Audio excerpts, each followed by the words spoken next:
Good morning. It is, 7:30, which means the polling stations have been open for about half an hour already. So some people have already started to write this chapter of the local government elections in South Africa. And history, I guess, is being made, and perhaps we'll start a new chapter of local government going forward.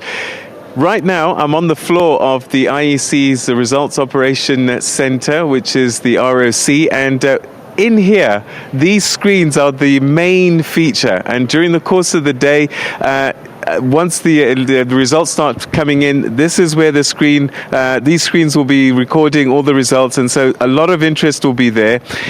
Just to give you an idea of what's happening here on the floor, to my left, this is where the journalists and all sit down when they get their briefings from the various IEC officials, and that will be happening during the course of the day. That's what's happening in this area. To my right, you'll find the political parties. They've all got an assigned desk, and let's find out from the few parties that are here already what it is they're going to be doing all day. So I have no idea which party you belong to, but if you could just tell us, what are you going to be doing here? What do you do on this desk? On a provincial level, they track the issues and they load it on the system, and we immediately... on the provincial level, they put the issues on the issue tracker. It goes through to the provincial IEC. If it's not resolved within a certain period of time, we escalate it to the national people around here. All right, okay, so you're busy monitoring for any problems that might be happening. Okay, so this is where all the political parties are going to be gathered, but as you can see, there's only about 3 that have showed up so far. But in here, we've got a red carpet, and this is where the IEC staff themselves are operating throughout the course of the day. Let's find out what kind of things that they get up to.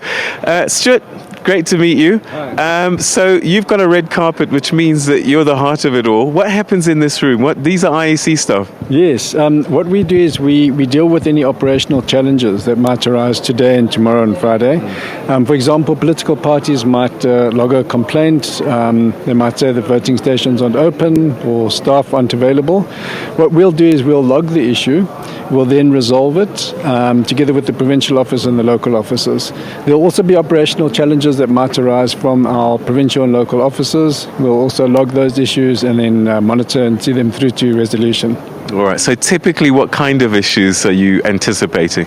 Voting stations not open, staff not being of assistance friendly, wrong ballot papers, run out of forms, those sorts of issues. All right, and the logistics are set up in such a way that you can respond to this and take whatever actions necessary. Absolutely. This National Operations Centre is linked with the provincial operations centres, so we liaise closely with them, and then further on to the local officers. All right, okay, fantastic. Thank you very much indeed. So as you can see on the screens there, let me just, camera, if you could follow me. So what we're seeing at the moment is the voting stations that are currently operational. The red or the orange colors are those that are not open yet. But as you can see, it's pretty much awash with green at the moment, which means that most of the voting stations are now already open. People are already starting to vote.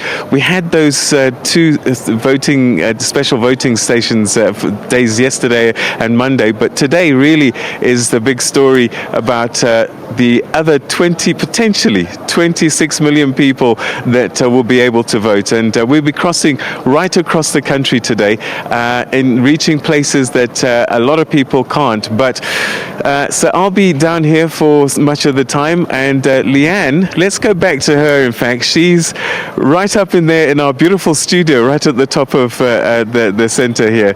Leanne, what's happening now? Nice view down there, I'm hoping. Thanks so much, Peter.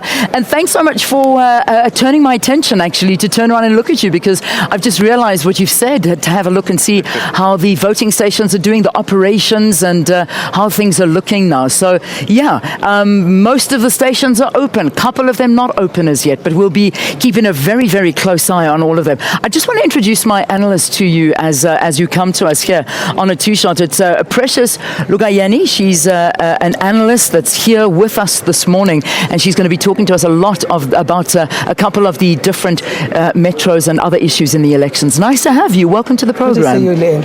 Excellent. Thank you very, very much. But first, I believe we've got a crossing that we need to do.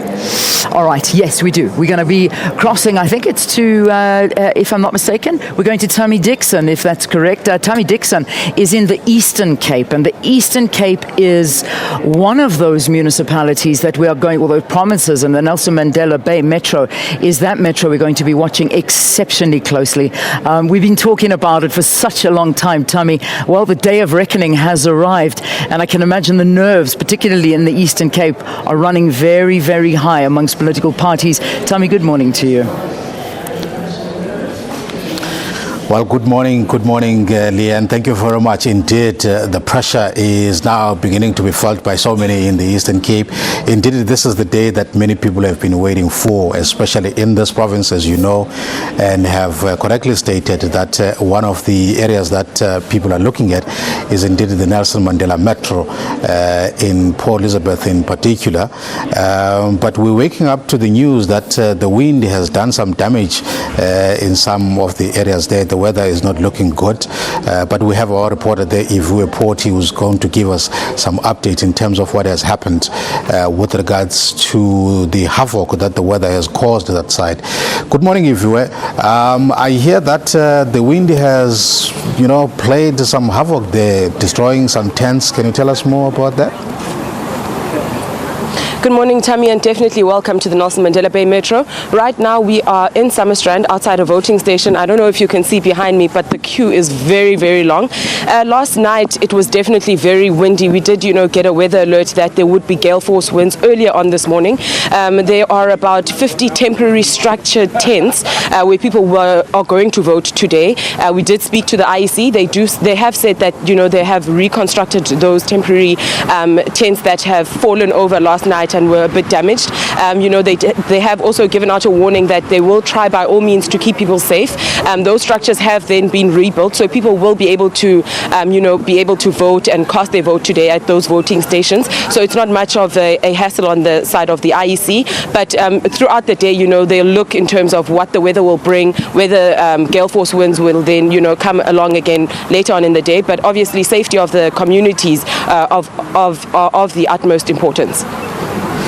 I do see quite some long queues behind you. It then probably tells us that those people have been there quite very early this morning. Yes, we were here at about 6 o'clock this morning. The first couple of few people that came through was at about 6:30 this morning.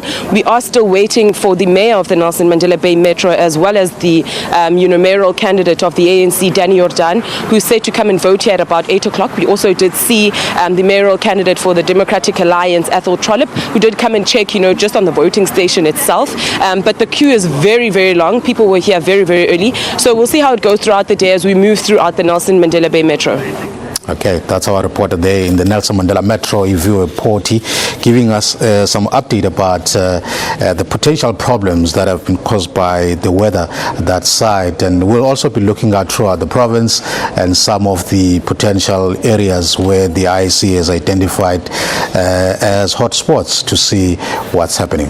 For now, we're going back to Pretoria.